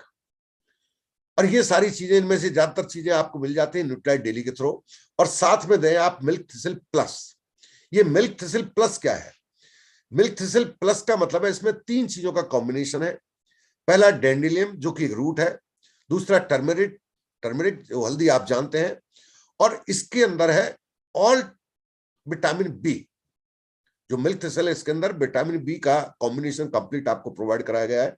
ये तीनों चीजें मिलती हैं तो ये वंडरफुल प्रोडक्ट बन जाता है। ये अपने आप एक वंडर पैदा करने की क्षमता रखता है। कितना लेना है आपको? विद इन 2 वीक हमने ये देखा है कि जिनको लिवर की कोई चैलेंज था, आप जानते हैं यदि लिवर में कोई भी चैलेंज होगा तो आप एनीमिक रहने लगेंगे, आपका ब्लड जो बनने की प्रक्रिया वो धीमी हो जाएगी। हमने देखा जिनको हमने आयरन के साथ मिल्क थिसिल प्रोवाइड कराया था, जो एनीमिक थे और बार बार एनीमिक होते थे, वो जब तक हमको उनको आयरन देते थे या प्रोटीन देते थे वो हेल्दी हो जाते थे, और उनका हीमोग्लोबिन 12 और 13 टच कर जाता था। जैसे हम विड्रॉ करते थे उसके बाद उनका हीमोग्लोबिन फिर गिरता था। ऐसी स्थिति में अगर आप मिल्क थिसिल देते हैं तो उनका हीमोग्लोबिन एक बार आप होने के बाद हमेशा सस्टेन रहेगा। पावरफुल काम करता है आपका हीमोग्लोबिन को नॉर्मल रखने में और मेंटेन करने में। अगर आपके लिवर को आप हेल्दी मानते हैं, आप ऐसा एक्सेप्ट करते हैं कि आपका लिवर हेल्दी है, तो मैं रिकमेंड करूंगा आपको साल में 2 बार एक एक पैक इसका ले लेना चाहिए, एक एक डिब्बी का आप कंजप्शन करें। लेकिन आपको लगता है कोई भी 4 आंसर आपके यस और 4 से ज्यादा यस आए हैं, तो आपको रेगुलर इसको कंजप्शन करने की जरूरत होगी। वो आप फिर एक सुबह एक शाम के रूप में ले सकते हैं। क्योंकि लिवर के बारे में एक लाइन हमेशा बोली जाती है, और वो लाइन मैं भी बोलकर इसके लिवर की बात को यही पूरा करूंगा। और वो है, यदि आपका लिवर चंगा है तो यदि आपका है लिवर चंगा तो आप खाने में ले सकते हैं कोई पंगा, है ना। यदि आपका लिवर सही नहीं है तो आप खाने में बहुत ज्यादा अलर्ट रहने की जरूरत है आपको, फिर आप बहुत ज्यादा पंगेबाजी नहीं कर सकते इसके साथ। ठीक, अब एक नए प्रोडक्ट के बारे में बात कर लेते हैं। नया प्रोडक्ट लॉन्च हुआ था, मेरी जेब में ही पड़ा होगा, और ये प्रोडक्ट आई होप आप सबके घर आ गया होगा, है ना। मैं इस बड़ी पैकिंग निकाल रहा ना, ये छोटा शायद आपको नहीं दिखेगा। और बहुत सारे लोग कंफ्यूज है, ये क्या है, हमारे पास तो विटामिन डी है, हम तो लेते हैं, इसकी क्या जरूरत है, ये क्या नया प्रोडक्ट आपको दे दिया, क्या हमें ऐसे लेना चाहिए, क्या आपकी पॉकेट में रखना चाहिए, क्या आपको रोजाना लेना चाहिए? थोड़ा इसके बारे में जान लेते हैं। इसका मतलब है ये हमारी एक जो कैटेगरी आई है जिसका आप कहते हैं एनवाई कैटेगरी, इसका मतलब क्या है? ये कैटेगरी का मतलब क्या है? एनवाई कैटेगरी का मतलब मैं आपको बताऊं, एनवाई कैटेगरी का मतलब है कहीं भी और कभी भी। एनवाई कैटेगरी का मतलब है कहीं भी और कभी भी। इसके 2 प्रोडक्ट है हमारे पास। पहला प्रोडक्ट आपका गमीज आया था, और गमी का मतलब है कहीं भी लीजिए और कभी भी लीजिए। दूसरा प्रोडक्ट आया है आपका डिफेंस, इसका मतलब ये कहीं भी लीजिए और कभी भी लीजिए। इस तरह की पैकिंग में आपको मिलेगा। आपको फूड सप्लीमेंट की दुनिया में इस तरह का ये पहला प्रोडक्ट है। फूड सप्लीमेंट दुनिया में बहुत सारी कंपनी बनाती है, लेकिन फूड सप्लीमेंट की इतिहास में अभी तक इस तरह की क्वालिटी का, या ये कहिए इस तरह के एक नए फॉर्मेट में, दैट इज फर्स्ट प्रोडक्ट, ये पहला प्रोडक्ट है। अब आप कहेंगे जी पहला तो हमारे पास गमीज आ गया, नहीं, वो अलग है, ये अलग है। इसका इस तरह वो इस तरह का नहीं था, उससे तो आपको पूरा चूसना है, पूरा खाना चबा सकते हैं, बट ये तो बिल्कुल आपको डिजॉल्व कर देगा, रखना है जीभ पर। ठीक, कब जरूरत है आपको? यदि आपके पैरों में दर्द रहता है, आपके कमर में दर्द रहता है, आपके मांसपेशियों में दर्द रहता है, आप थका हुआ महसूस करते हैं, आप प्रॉम्प्ट है किसी फ्रैक्चर के लिए, आपको कोल्ड और कफ की शिकायत बनी रहती है, और आप नहीं जानते कि आपकी इम्यूनिटी कैसी है, या आप अपनी इम्यूनिटी को इंप्रूव करना चाहते हैं, या आपके अंदर विटामिन डी की कमी के लक्षण हैं। इन सारी स्थिति और परिस्थितियों में आपको इसका कंजप्शन करने की जरूरत है। 66% लोग बोन और जॉइंट हेल्थ से सफर कर रहे हैं आज की तारीख में। ये भारत का डाटा दे रहा हूं मैं। उनको दर्द रहता है, मसल्स के अंदर दर्द रहता है। 90% लोगों को विटामिन डी की कमी है। वो अपना चेकअप करा सकते हैं। यदि उनकी उम्र 30 साल से ऊपर है तो उनको विटामिन डी की डेफिशिएंसी पता चल जाएगा, और वहां उनको इसकी बेहद जरूरत है। हमारे आज की जीवन शैली में आए बदलाव और हमारे खान पान के कारण ऐसा हो पा रहा है। ना तो हम धूप को इस्तेमाल करते हैं, ना हम धूप में रहना पसंद करते हैं, ना हमारी स्थिति और परिस्थिति ऐसी है कि हम धूप में बैठ सके। आज की हमारी जीवन शैली कुछ इस तरह की हो गई है कि हम बंद कमरे में या बंद गाड़ी में या बंद ऑफिस में ज्यादातर समय व्यतीत करते हैं। अगर आप कुछ भी खाने कमाने गए हैं तो आप दिन में अपने ऑफिस में रहेंगे, आप धूप के कांटेक्ट में नहीं आएंगे। वैसे भी धूप के कांटेक्ट में आना है तो आपकी बॉडी का 20% हिस्सा खुला रहना चाहिए। गुनगुनी धूप का कोई लेना देना नहीं है। सुबह की गुनगुनी धूप, आप दोपहर को 11 बजे से 3 बजे के बीच में आप धूप में रहनी चाहिए, चाहे सर्दी हो या गर्मी। आपकी स्किन का कलर गोरा होना चाहिए। अगर आप सांवले और काले हैं तो दुनिया की कोई ताकत आपको विटामिन डी की डेफिशिएंसी से रोक ही नहीं सकती, क्योंकि जो मेलानिन है वो हमारी स्किन के अंदर उस जगह पर होता है जिसके नीचे विटामिन डी बनता है, और वो विटामिन डी की बनने की प्रक्रिया को आपके सनरेज को जान ही नहीं देगा। जो अल्ट्रावायलेट है वहां तक जान ही नहीं देगा। तो अगर आप सांवले हैं, कृष्ण वर्ण, बहुत कृष्ण जी के बहुत प्रिय है, तो आपको कृष्ण जी की तरफ से गिफ्ट मिला है, दैट इज विटामिन डी। आपको रोजाना लेना है। फिर उम्र को भी भूल जाइए। आप 12 साल से ऊपर स्टार्ट कर दीजिए, फिर ये भूल जाइए आप 30 के या नहीं। लेकिन आप गोरे हैं तो आप टेस्ट करा लीजिए, शायद कुछ दिन और पैसा आप बचा पाए। ठीक। सॉल्यूशन क्या है? एक ऐसा प्रोडक्ट जो नए जमाने से तालमेल खाता है, लेकिन यूज करना आसान है, जेब पर भारी नहीं पड़ता। 51% लोग दवा का एहसास करते हैं जब उनको किसी और तरीके से सप्लीमेंट किया जाता है। 48% लोग टेस्ट के कारण किसी और सप्लीमेंट को अपनी रोजमर्रा का हिस्सा नहीं बना पाते। उन सब के लिए क्या है? ये उन सब के लिए बेस्ट विटामिन डी सप्लीमेंटेशन है, ऐसे लोगों के लिए जो कहीं भी कभी भी। इवन मैं आपको बता दूं, सप्लीमेंट लेते समय लोग छुपा के लेते हैं, कहीं कोई सामने वाला दवा ना समझ ले। एक ऐसे प्रोडक्ट दोनों आए जिन्हें स्टेटस सिंबल बना सकते हैं। जब आप लोगों के सामने लेंगे तो आपका एक स्टेटस दिखेगा। लोग लेते हैं सौंफ और जाने क्या क्या माउथ फ्रेशनर लेते हैं, ये माउथ फ्रेशनर का काम कर रहा है आपको। ठीक। इसको लेने के लिए अच्छी बात क्या है? पानी की जरूरत नहीं है, ऊपर से पानी लेने की जरूरत नहीं है, आपको निगलने की जरूरत नहीं है, सटकने की जरूरत नहीं है। जेली फॉर्म में है। ठीक। 100% प्लांट सोर्स है। जेली फॉर्म का मतलब है जीभ पर रखने के विद इन फ्यू सेकंड्स, 5 से 10 सेकंड के अंदर ये डिसॉल्व हो जाएगा। अब आप कहेंगे कि इतनी नौटंकी क्यों की है मैंने, जब था ना हमारे पास कैप्सूल, और इसे भी गमीज के रूप में दे देते। आपको बता दूं, विटामिन डी बॉडी में सबसे ज्यादा एब्जॉर्ब जो हो सकता है वो हमारे लार ग्रंथियों के द्वारा हो सकता है। हमारे मुंह के अंदर विटामिन डी यदि यहां डिसॉल्व हो जाता है तो वो तेजी से हमारी बॉडी के अंदर हमारी बॉडी को मिल जाता है। और साइंस के एक तरह से आपके साइंस के और एम्बिक न्यूक्लाइड के कॉम्बिनेशन से ये संभव हो पाया कि आपको विटामिन डी उस फॉर्मेट में दे दिया गया है जहां इसका सबसे ज्यादा कंजप्शन की पॉसिबिलिटीज होती है, और वो आपकी लार ग्रंथियां होती है। जैसे ही आप लार के संपर्क में लाते हैं, जीभ के ऊपर इसे रखते हैं, सिंपल खोलना है। ऐसी 10 स्ट्रिप एक में मिलेंगे आपको, एक पैकिंग में ऐसे 3 पैकेट मिलेंगे आपको। सिंपल मुंह को खोलना है और जीभ पर रख देना है, और ये थोड़ी देर में आपका डिसॉल्व हो जाएगा। काम खत्म, आपका सप्लीमेंटेशन हो गया। सवाल उठता है आपको कितनी खा लेनी चाहिए, कितनी खा सकते हैं? देखिए, एम्बे कॉर्पोरेशन आपको रिकमेंड करता है 1 ओडी, इस तरह की एक स्टेप केवल। लेकिन ये जो एक स्टेप है that is RDA, recommended daily allowance. RDA का मतलब होता है minimum requirement, not sufficient requirement, not maximum requirement. पर्याप्त मात्रा या अधिकतम मात्रा नहीं होता। आरडीए का मतलब होता है मिनिमम। तो आप ऐसा मानते हैं कि आप बिल्कुल फिट हैं, आपका विटामिन डी आपने जांच करा लिया है, जांच कराने के बाद विटामिन डी की डेफिशिएंसी नहीं है, तो एक स्ट्रिप ऐसी काफी है। और विटामिन डी में भी ये विटामिन D3 फॉर्मेट में है। D3 फॉर्मेट का मतलब है ये वो फॉर्मेट जिसमें वास्तव में बॉडी को चाहिए होता है। D2 का मतलब होता है, D2 एक स्टोर होता है और वो सही एटमॉस्फेयर में सही यूवी रेज की प्रेजेंस में अपने आप को D3 में कन्वर्ट करता है। D3 जो बनता है आपके किडनी के अंदर जाकर बनता है। ये सीधा सारे प्रोसेस को बाईपास करके आपको D3 फॉर्मेट में दिया जा चुका है। ऐसी स्थिति में आप 2 भी ले सकते हैं, 3 भी ले सकते हैं। मैं मोस्टली 3 लेता हूं, क्योंकि बॉडी ऑर्डर को भी कंट्रोल करता है। और जब ये लेते हैं तो सामने वाला कहता है मुझे भी देना, उसे ये नहीं पता है विटामिन डी है, वो मानता है कि शायद ये कोई एक तरह का मैं कोई मुंह को रिफ्रेश करने के लिए ले रहा हूं। अरे साहब मेरे पूरे स्टाफ खाने लग गया, उसको कुछ इस तरह की हैबिट पड़ गई, जैसे कहते साहब वो नहीं लाएगा डिब्बी, मैंने लाया हूं तो दो ना, मैंने कि एक स्टेप लाया हूं। अरे सर मैंने कहा हाँ अब तो आपको लेनी पड़ेगी, एक एक बार चखा दी, 2 बार चखा दी, क्या पूरी डिब्बी लाके थोड़ी दूंगा।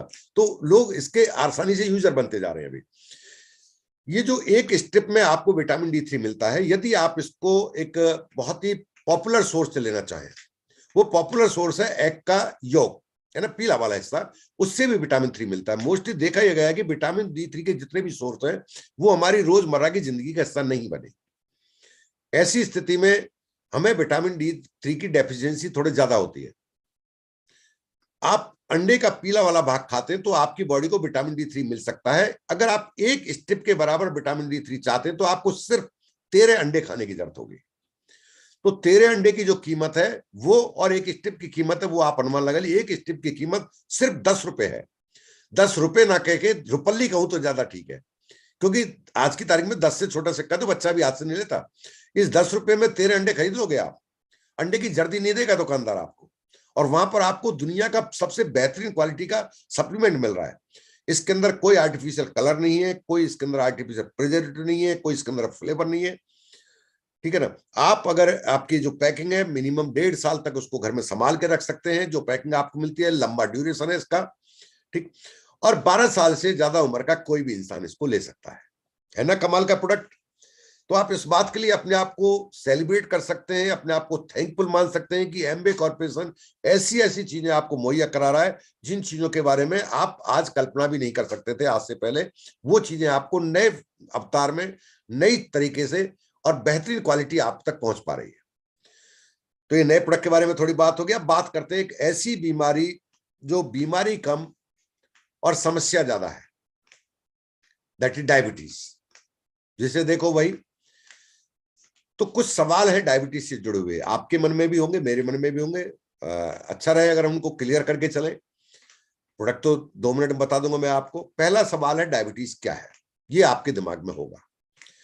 यदि कोई डायबिटीज किसी को हो गई है तो उसके शरीर में क्या बदलाव आ गए कि अब हम उसका नाम बदल दिया, हम उसे डायबिटिक कहने लगे।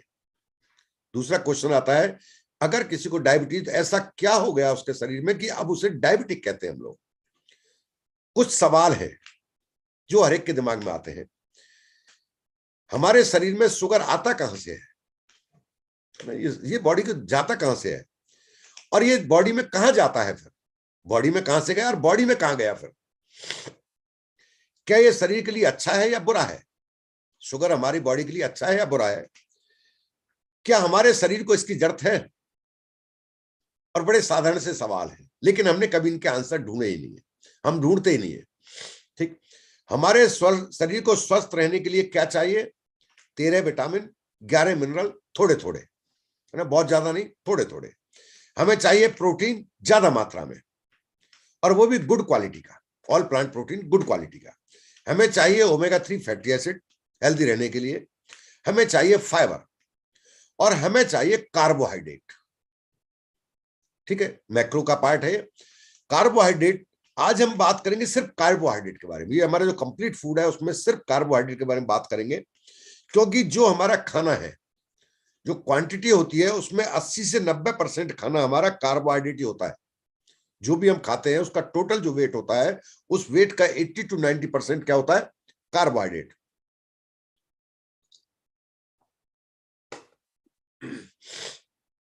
कार्बोहाइड्रेट के सोर्स क्या है, सभी तरह के अनाज, गेहूं हो, जौ हो, चावल हो, मक्का हो, बाजरा हो, कोई भी अनाज हो, वो कार्बोहाइड्रेट का रिसोर्स होता है। सभी तरह की सब्जियां, कि साहब सब्जियों में कार्बोहाइड्रेट मिलता है, हाँ जी, सब्जियों में भी कार्बोहाइड्रेट मिलता है। और सभी तरह के फल, ये कार्बोहाइड्रेट के रिसोर्स है, और यही हमारे खाने का मुख्य हिस्सा भी होते हैं, खाने का मुख्य हिस्सा भी होते हैं। कुछ मिथ्स हैं जो आपके आज टूट जाने चाहिए। बहुत बड़ी गलतफहमी होती है, डायबिटिक इंसान सबसे पहले चीनी छोड़ता है, मीठा छोड़ता है, वो सोचता है शायद इसी से डायबिटीज ठीक हो जाएगी, और यही डायबिटीज कारण है। देखिए, ना तो मीठा खाने से डायबिटीज होता है, और ना मीठा ही डायबिटीज है। ये सोर्स है, ये भी तो डायबिटीज है, इन सोर्स को बंद भी नहीं कर सकते आप। तो खाली आपका एक चम्मच मीठा खाने से, छोड़ देने से, फीकी चाय पीने के चोचलेबाजी करने से आप ठीक नहीं हो पाएंगे। आपको बहुत सारी चीजें और भी साथ में समझने की जरूरत होगी। ये जो कार्बोहाइड्रेट हमारे शरीर में जब जाता है ना, रोटी जो हम खाते हैं या कोई भी सब फल खाते हैं, सब्जी खाते हैं, तो ये कार्बोहाइड्रेट है। ये जब हमारे शरीर में जाता है तो इसके बॉन्ड्स ब्रेक होते हैं। इसको मैं बहुत सरल भाषा में ऐसा आपको समझा दूंगा कि आप आसानी से समझ जाएंगे कि वास्तव में ये बीमारी है क्या। ये जब ब्रेन बॉडी में गए तो ये इनके क्या, कार्बोहाइड्रेट टूटेगा, अलग अलग भागों में टूटेगा, इन्हें एलिमेंट कहते हैं। और जब ये एलिमेंट ब्रेक होते हैं तो इनमें से रिलीज होता है एक खास चीज जिसे कहते हैं ग्लूकोज। ठीक, कार्बोहाइड्रेट के बॉन्ड के टूटने के बाद इस प्रक्रिया से जो रिलीज होता है दैट इज ग्लूकोज, और ये ग्लूकोज ही बॉडी को एनर्जी देता है।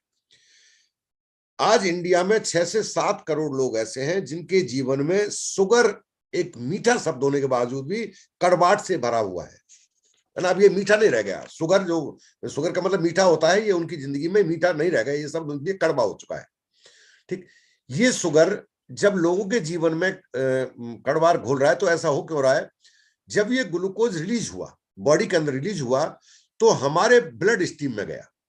और जैसे ही हमारे ब्लड स्ट्रीम का मतलब है वह लाइन, वह पाइपलाइन जिसके अंदर खून दौड़ रहा है, तो जैसे ही उसके अंदर गया तो ये उस स्ट्रीम में एंटर कर जाता है, और एंटर करने के साथ ही हमारे खून में साथ साथ बहने लगता है।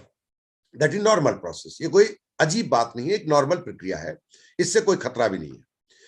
ये ग्लूकोज ब्लड के साथ बहकर जब सेल तक पहुंचता है, हमारी सेल के अंदर पहुंचता है, तो सेल के अंदर इसे जाने की जरूरत है। ये जो ग्लूकोज है इसको कहां जाना है, इसकी जगह है सेल के अंदर, इसको एंट्री करना है। और जब इसको एंट्री नहीं मिल पाती तो ये ब्लड में ग्लूकोज के लेवल को बढ़ाने लगता है। आपने रोटी खाई, रोटी खाने के बाद इसमें से ग्लूकोज में टूट गया वो कार्बोहाइड्रेट, कार्बोहाइड्रेट ग्लूकोज टूट गया तो वो ब्लड में दौड़ रहा है, ब्लड में दौड़ के वो क्या कर रहा है, वो सेल के अंदर घुसना चाहता है अंदर, लेकिन सेल ने उसको एंट्री नहीं दे रहा है। तो होगा क्या, ये धीरे धीरे ग्लूकोज ब्लड के अंदर इकट्ठा होने लगेगा और इसका लेवल बढ़ने लगेगा। जैसे ये 140 mg पर डेसिमल को क्रॉस करने लगेगा, जैसे क्रॉस करेगा तो हमारी बॉडी का एक खास ऑर्गन जिसे कहते हैं पैनक्रियाज, उसको हमारे ब्रेन का मैसेज सेंटर एक सिग्नल भेजेगा, और सिग्नल होगा कि लेवल बढ़ रहा है, 140 से ऊपर जा रहा है, इसे कंट्रोल करो। उसको कंट्रोल करने के लिए जैसे ही उसको सिग्नल मिलेगा पैनक्रियाज को, वो क्या करेगा, वो एक दूसरा एलिमेंट ब्लड स्ट्रीम में छोड़ेगा, उसे कहते हैं इंसुलिन। क्लियर है ये बात? ये बहुत सरल है।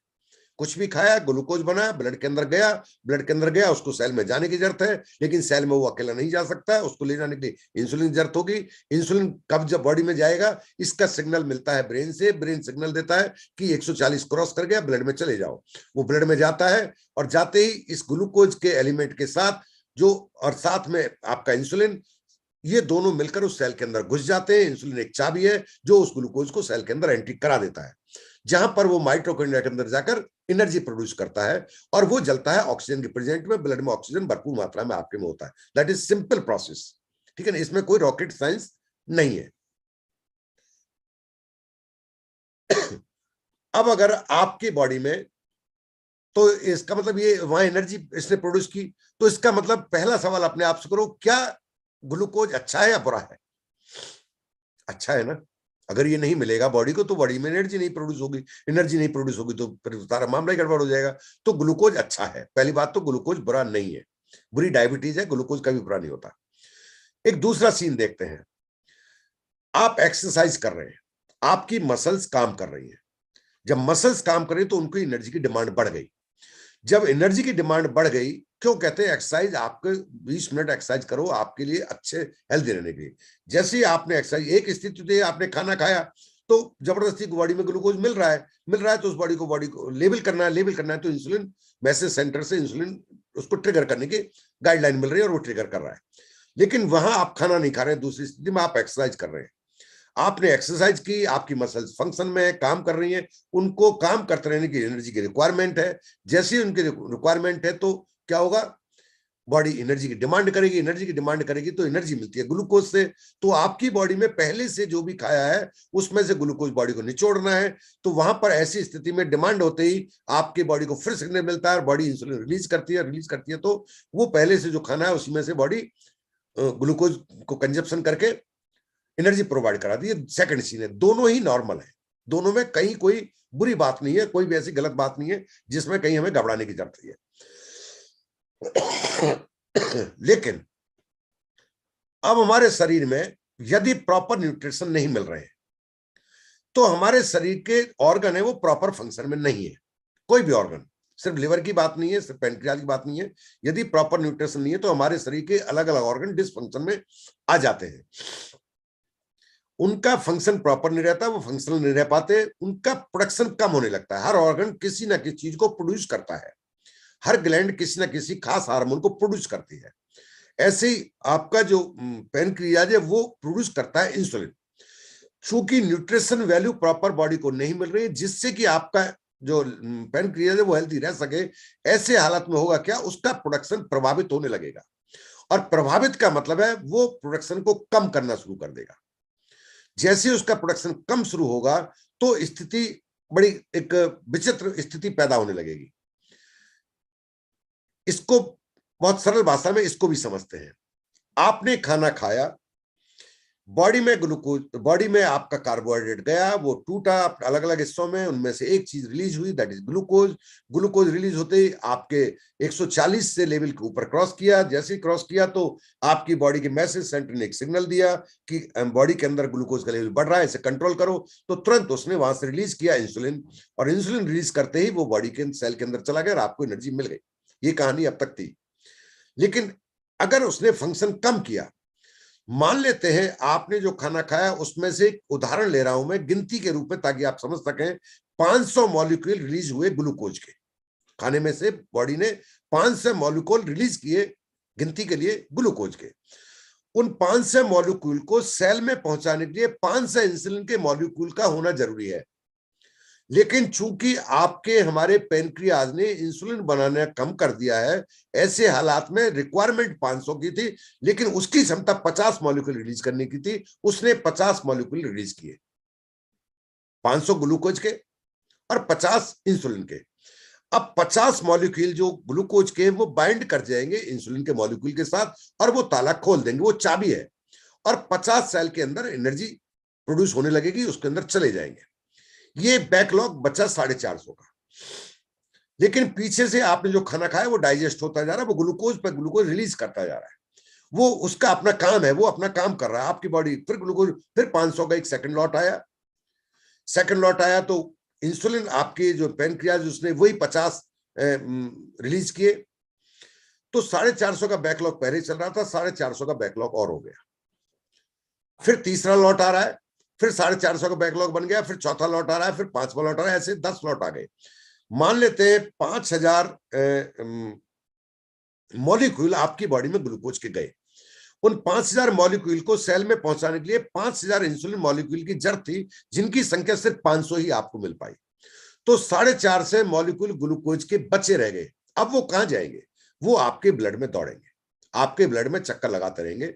और ये जो मॉलिक्यूल है, जो ये जो संख्या है मॉलिक्यूल की, इसकी वजह से ही आपका ग्लूकोज का स्तर बढ़ा है, और यही स्तर आपका कहलाता है कि आपका ग्लूकोज लेवल क्या है। ठीक, ये जो लेवल है ये अलग अलग, वो कोई कहता है कि सर मेरा 200 है, 250 है, 300 है, 400 है, 500 है, ये कितने तक हो सकता है, कोई लिमिट नहीं है। लोगों को 800 तक हो जाता है। जब आपने देखा हुआ कोविड के दौरान जो मेडिकेशन था जिसमें खास इंजेक्शन लगाया जा रहा था, वो उसका काम था, वो उसको बढ़ा डिसफंक्शन करता था, उसका साइड इफेक्ट था।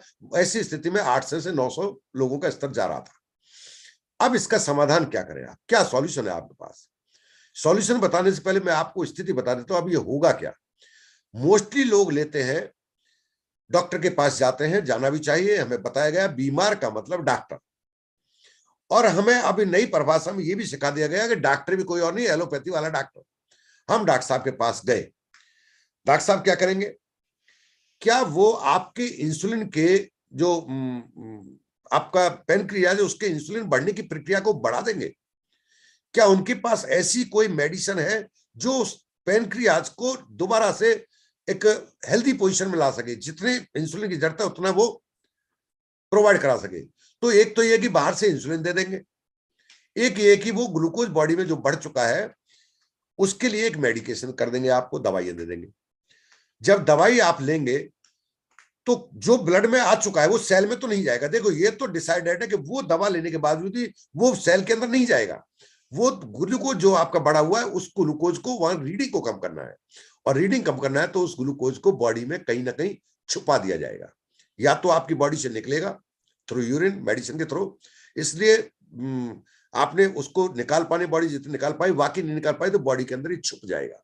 और ये कहां छुपाया जाता है? ये छुपता है जहां पर ज्यादा एनर्जी की जरूरत है बट एनर्जी कम मिल रही है, ऐसी जगह पर ये छुप जाता है। इसलिए आपने देखा होगा जब एज बढ़ जाती है इंसान की तो बॉडी के अंदर सबसे ज्यादा एनर्जी लेवल जहां ब्लड कम सप्लाई होता है दैट इज लेग्स, पैर। उम्र ज्यादा बढ़ती है तो पैरों में सप्लाई कम होती है, या ये कहिए कि जहां पर आपकी जो वेंस है उनका एंड है, सिरा आ चुका है, अब वो आगे कहीं नहीं फ्लो कर सकता, तो ये धीरे धीरे वहां पर डिपॉजिट होने लगता है। और जब ये ग्लूकोज डिपॉजिट होने लगता है तो आप देखिए जहां भी आप चीनी शक्कर कोई भी चीज अगर एक जगह ग्लूकोज इकट्ठा होने लगता है तो वो सड़ने लगता है, और जब वो सड़ेगा वो उसको जाना तो कहीं है नहीं, और दवा कोई ऐसी है नहीं जब उसका कुछ कर सके, तो वहां पर वो गैंग्रीन पैदा कर देता है। इसलिए आपको चौंकाने वाला डाटा बता देता हूं, हर दिन ना जाने कितने एग्जैक्ट फिगर तो अभी मेरे पास नहीं है, लेकिन ये संख्या लाखों में आती है। दुनिया में लाखों लोगों के हर दिन पैर काटने पड़ते हैं। कोई भी ऑपरेशन करने से पहले डॉक्टर आपका ब्लड शुगर लेवल जरूर कंप्लीट करना चाहेगा, खास तौर से जब आप किसी कैटरेक्ट वगैरह का ऑपरेशन करना चाहते हैं या कोई भी सर्जरी आपकी बॉडी को होगी, क्योंकि आपकी बॉडी में यदि ग्लूकोज का स्तर ज्यादा है तो आपका हीलिंग प्रोसेस बंद हो जाएगा, घाव नहीं बढ़ सकता। तो समाधान है नहीं। आपको दूसरा एक चौंकाने वाली बात जानकर हैरानी होगी कि दुनिया में डायबिटीज की वजह से इतने लोग नहीं मरते जितने की डायबिटीज की दवा के कारण मरते हैं, है ना, दवा के कारण मिलते हैं, क्योंकि दवा को लंबे टाइम तक लिया तो होता क्या है, अगर इसको कंट्रोल नहीं किया, नेचुरल तरीके से कंट्रोल नहीं किया, तो आपकी बॉडी में बार बार इसका स्तर अगर बढ़ता रहेगा तो हमारे उस ऑर्गन के फंक्शन को डिसफंक्शन बदल देगा। इसलिए कहते हैं लंबे टाइम तक, साइलेंट किलर भी कहा गया है कि यदि आपको ग्लूकोज का स्तर ज्यादा है और लंबे टाइम तक है तो किडनी फेल्योर के चांस बढ़ जाते हैं, लिवर फेल्योर के चांस बढ़ जाते हैं, हार्ट अटैक के चांस बढ़ जाते हैं, कॉरोनरी आर्टरी डिजीज के चांस बढ़ जाते हैं। ये जो मीठा है, शुगर का मतलब मिठाई, ये इतना खतरनाक हो जाता है एक इंसान के लिए। ऐसे हालात में आपको क्या करना चाहिए, क्या सप्लीमेंट लेना चाहिए? और जो सप्लीमेंट डोज मैं रिकमेंड करने वाला हूं वो यूट्यूब पर रहेगा, नहीं करना चाहिए, बट मेरी एक हैबिट है, सच तो बोलूंगा चाहे हो कुछ भी जाए, ठीक। और ये सच आपको चौंका सकता है। आज आपको लेना है सबसे पहले न्यूट्रालाइट डेली, आपको लेना है सबसे पहले न्यूट्रालाइट डेली। अगर आपका ग्लूकोज लेवल है बिलो 200, मैं ऊपर से चलता हूं, यदि आपका ग्लूकोज लेवल 3 से और 4 से के बीच में है तो आपको लेना है 2 सुबह, 2 दोपहर, 2 शाम। That is recommended dose of Nutrilite daily. Nutrilite का रिकमेंड आइडिया नहीं बोल रहा हूं मैं आपको इस कंडीशन में रिकमेंड कर रहा हूं। आपको 2 सुबह, 2 दोपहर, 2 शाम को लेनी है। कुछ दिन के बाद आपका लेवल ये 300 से नीचे आकर 250 पे आ जाए तो आपको ये 2 सुबह 2 शाम कर देने की जरूरत है। कुछ दिन के बाद आपका लेवल 100% श्योर है कि आपका लेवल 200 पर आएगा। ऐसी स्थिति में आपको 1 सुबह, 1 दोपहर, 1 शाम पे जाना है, और जैसे ही आपको यह लगे कि अब मेरा कंट्रोल है तो आपको धीरे धीरे इसको 1 ओडी पर चले जाना है। एक न्यूट्रालाइट डेली मोर देन इनफ है। आपको बता दूं, आप लिवर को फंक्शन लाने के लिए इसकी जो डोज है वो आपको विटामिन मिनरल की डोज बढ़ानी होगी। अगर विटामिन मिनरल भरपूर मिलेंगे तो आपका पेनक्रियाज दोबारा से फंक्शन में आ जाएगा, अपना प्रॉपर काम करता रहेगा। इसकी कमी की वजह से ये समस्या हमने और आपने पैदा की है। दूसरा लेना है आपको मधुनासिनी, सुंठी और त्वाक, ये क्या है?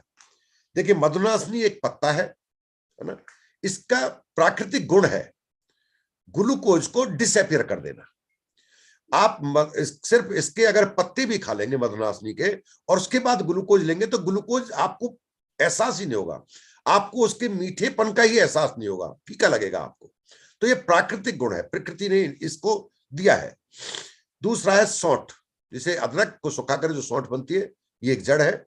और तीसरा है त्वाक, दालचीनी, जो कि एक पत्ते की छाल है। इन तीनों के कॉम्बिनेशन को तैयार करके दिया गया, बनाया गया प्रोडक्ट, और वो बनाया गया मधुनासिनी, सुंठी, त्वाक के नाम से। तीनों के अलग अलग काम है। न्यूट्राइट कॉर्पोरेशन ने देखा, आयुर्वेद में पहले से था कि किसके कितने गुण है। न्यूट्राइट कॉर्पोरेशन ने देखा कि इन तीनों पौधों के कौन से भाग में सबसे ज्यादा वो तत्व पाया जाता है जो आपके इंसुलिन, जो आपके पैनक्रियाज के हेल्थ को अच्छा बनाए रखने में मदद कर सकता है। क्लियर कर लेना दिमाग में, ये ग्लूकोज लेवल को कम नहीं करता है हमारा मधुनासिनी, सुंठी, त्वाक, ये आपके पैनक्रियाज की सेहत को अच्छा करता है और पैनक्रियाज आपके ग्लूकोज के लेवल को नियंत्रित करता है। क्लियर? इसलिए ये मत कहो कि तुझे डायबिटीज है तो हमारा मधुनासिनी, सुंठी, त्वाक खा ले, नहीं। उसे कहो तुम्हें डायबिटीज है, जो ले रहे हो लेते रहिए, साथ में लेते रहिए। धीरे धीरे आपका पैनक्रियाज नॉर्मल स्टेज में आ जाएगा। जब आपका पैनक्रियाज स्वस्थ हो चुका होगा, वो जितने इंसुलिन की रिक्वायरमेंट है बॉडी की उतने रिलीज कर रहा होगा, तो फिर आपको मेडिकेशन की जरूरत ही नहीं पड़ेगी। और इस प्रोसेस में वक्त लगेगा।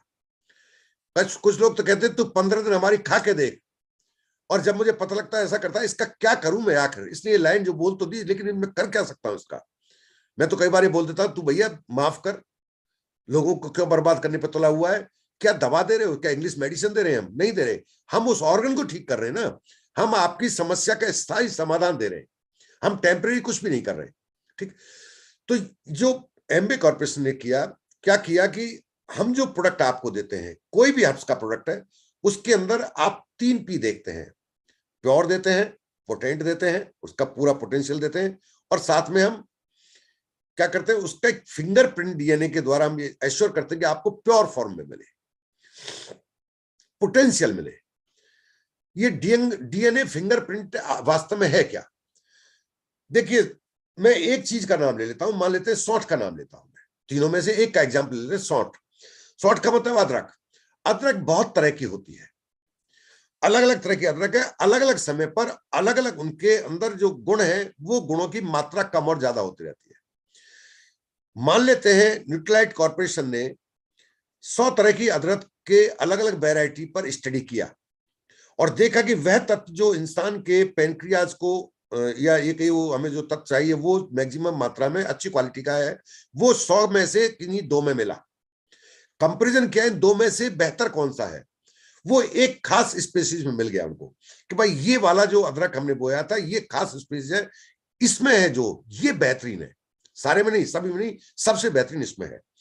उसका फिंगरप्रिंट ले लिया, जैसे हमारा थंब इंप्रेशन ले लेते हैं, ऐसे उसका फिंगरप्रिंट ले लिया न्यूट्राइट ने। अब वो फिंगरप्रिंट उनका स्टैंडर्ड है। अब उन्होंने क्या किया, उसको स्टैंडर्ड मान लिया, उसको एक साइड में रख लिया। अब वो उससे जो भी अदरक होगी, जब भी बोते जाएंगे उसी स्पीशीज को लेंगे और उसको उसकी गुणवत्ता को एंश्योर करने के लिए उसके फिंगरप्रिंट से मैच कराएंगे। यदि उसके साथ उसका फिंगरप्रिंट मैच हो गया तो इसका मतलब ये वही क्वालिटी है जो हम तलाश कर रहे थे। और बार बार फिंगरप्रिंट को मैच करा के आपको एंश्योर किया जाता है कि एक बार जो प्रोडक्ट हमने कमिटमेंट किया है, जितनी बार चाहे लीजिए, हम सेम क्वालिटी आपको सेम पोटेंस के साथ प्रोवाइड कराते रहेंगे। That is fingerprint technology. Bharat के अंदर ये फूड सप्लीमेंट बनाने में सिर्फ और सिर्फ ये टेक्नोलॉजी हमारे पास है, क्योंकि ये बेहद कॉस्टली टेक्नोलॉजी है। फूड सप्लीमेंट में कह देना बच्चों का खेल है। एक जवान है मात्र आपकी 35 ग्राम की, कोई भी ला देता है, हम एमबी से बढ़िया है, एमबी से अच्छा है। वो एमबी से अच्छा क्या, वो सारा कंपनी का जो हमारा टर्नओवर एमबी से बड़ा है, वो सारा टर्नओवर कंपनी को बेच दें तो शायद फिंगरप्रिंट टेक्नोलॉजी की मशीन नहीं लगा सकते वो। तो लोगों का बोलने में कुछ फर्क नहीं पड़ता है। लेकिन इसलिए मैंने शुरू में कहा था, हमें जागरूक और समझदार बनने की जरूरत है। ये मधुनासिनी, सुंठी, त्वाक जब आप देंगे तो ये आपके पैनक्रियाज के फंक्शन को बढ़ाएगा, प्रॉपर वैल्यू में लाना कोशिश करेगा। और साथ में न्यूट्राइट डेली आप देंगे, मल्टीविटामिन मिनरल देंगे, तो आपका पेनक्रियाज दोबारा से पूरी तरह हेल्दी हो जाएगा। ये मल्टीविटामिन मिनरल टैबलेट जो आप देंगे, ये सिर्फ एक आपके पेनक्रियाज पर ही काम नहीं करेगा, इस ड्यूरेशन में जो आप इसकी एक्स्ट्रा डोज ले रहे होंगे, वो डोज ना जाने कितने ऑर्गन को कंप्लीटली आपके को फिट कर देगा, कंप्लीटली। आप इसलिए कह सकते हैं संभावना ये बन जाती है, आप अगर छोटी मोटी बीमारी के लपेटे में आ भी गए तो आप आगे हमेशा के लिए अपने आप को हेल्दी रख सकते हैं। यूज कैसे करना है, जो आप खाना खा रहे हैं, जो आप दवा खा रहे हैं, वो आप खाते रहिए, एक दिन वो बंद हो जाएगी। जब नेचुरल तरीके से आपका वो जो बॉडी रिलीज करने का, अपने ग्लूकोज को चेक करते रहिए, और आपको मेडिकेशन की रिक्वायरमेंट का पता लगता रहेगा कि उसको हमें कम कर देना है। ये जो हर्ब्स है हमारी, ये आपकी सेल की जो सेल है उसकी सेलुलर हेल्थ को, ओवरऑल हेल्थ को इंप्रूव करती है, कंप्लीट करती है। आपके पास एक से एक बेहतरीन प्रोडक्ट हैं, बहुत सारे प्रोडक्ट्स के बारे में हम बात कर चुके हैं अब तक, बहुत सारे प्रोडक्ट ऐसे हैं जिन पर बात करने की जरूरत है। हमारा मेन बिजनेस लीडरशिप का है। लीडर बनाओगे तो पैसा कमाओगे, स्थायी पैसा आएगा, पीढ़ियों तक जाने वाला पैसा होगा, लेकिन हमें प्रोडक्ट की समझ होनी चाहिए, ताकि हम किसी का भला करने के लिए जा रहे हैं, कम से कम बुरा ना कर पाए, इसलिए हमें नॉलेज की जरूरत होती है। हम डीपली किसी प्रोडक्ट के बारे में इसलिए नहीं जानते कि हमें ट्रेनर बनना है, हम इसलिए जानना चाहते हैं कि हम किसी को बेहतर तरीके से सर्विस प्रोवाइड करा सकें, हम उसको होने वाले नुकसान से बचा सकें, हम उसको सही चीजें सही तरीके से बताएंगे तो एक इंसान हमेशा हमें दुआएं देगा। न्यूट्राइट कॉर्पोरेशन के प्रोडक्ट इतना ताकत रखते हैं कि लोगों के अंदर डीजनरेटिव डिजीज को रिलीज आपको डिले कर सकते हैं। हेरिडिटिक जो डिजीज है, अगर बच्चे को पैदा होते ही सप्लीमेंटेशन दिए जाए प्रॉपर सही गाइडेंस के साथ, तो शायद उसके अंदर होता है कई कुछ खानदान ऐसे जिनके अंदर 50 के बाद लोग नहीं बचते, 40 के बाद नहीं बचते, 60 के बाद किसी में ये बीमारी होती है जिन्हें कहते हैं कि साहब ये तो इनके अंदर तो खानदानी बीमारी है। ठीक, उन तरह की बीमारियों को भी कंट्रोल करने की ताकत रखता है। बहुत ही बड़ा नाम है, आप लकी हैं, ये ब्रांड आपके हाथ में है, अच्छे से इस्तेमाल कीजिए, अपने आप को स्वस्थ रखिए, दवाइयों पर पैसा लौटाने के बजाय सप्लीमेंट पर पैसा खर्च कीजिए,